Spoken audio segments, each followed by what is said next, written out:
కలియుగ ప్రత్యక్ష దైవం శ్రీ వెంకటేశ్వర స్వామి వారిని తెలంగాణ ఎమ్మెల్యే గంగుల కమలాకర్ దర్శించుకున్నారు. వీఐపీ విరామ సమయంలో స్వామివారి సేవలో పాల్గొని మొక్కులు చెల్లించుకున్నారు. దర్శన అనంతరం రంగనాయకుల మండపంలో వేద పండితులు వేదాశీర్వచనం అందించగా ఆలయ అధికారులు శ్రీవారి తీర్థ ప్రసాదాలు అందజేసి పట్టు వస్త్రంతో సత్కరించారు. కరీంనగర్లో టీటీడీ ఆధ్వర్యంలో శ్రీవారి ఆలయం నిర్మాణం కోరారు. 10 ఎకరాల భూమి అప్పటి సీఎం కేసీఆర్ కేటాయించారని అన్నారు.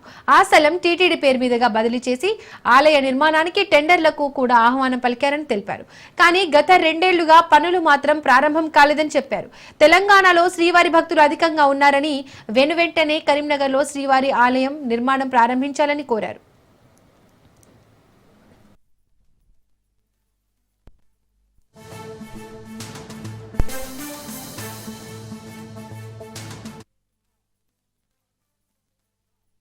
తెలంగాణ రాష్ట్రంలో హైదరాబాద్ తర్వాత రెండో నగరం పెద్ద నగరం కరీంనగర్లో తిరుమల తిరుపతి దేవస్థానం వారిచే వెంకటేశ్వర టెంపుల్ కడతామని చెప్తే 10 ఎకరాల భూమి అప్పుడు కేసీఆర్ గారు ముఖ్యమంత్రి ఉన్నప్పుడు 10 ఎకరాల భూమి కేటాయించడం జరిగింది తిరుమల తిరుపతి దేవస్థానానికి.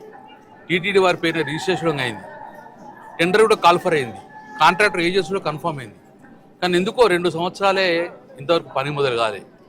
అదే విషయాన్ని నేను జేఓ గారితో మాట్లాడి జరిగిన తెలంగాణలో ఎక్కువ శాతం కూడా వెంకటేశ్వర భక్తులు ఉంటారు. వారి మనోభావాలు దెబ్బతినకూడదు. ఆల్రెడీ ఆ యొక్క భూమి పూజలో వేలాది మంది పాల్గొన్నారు.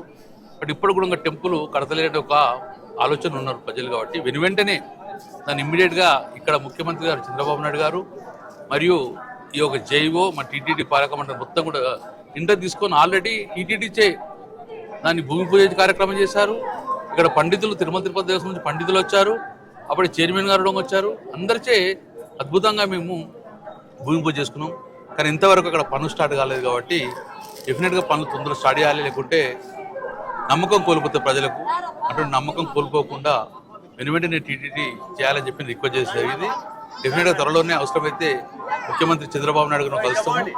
ఆ యొక్క టెంపుల్ తొందరగా స్టార్ట్ అయింది. ఎందుకంటే ఎక్కువ శాతము ఇక్కడికి వచ్చే సేవకులు నేను లోపల సేవలకు వస్తే ఎక్కువ శాతం మా కరీంనగర్ నుంచి వచ్చారు.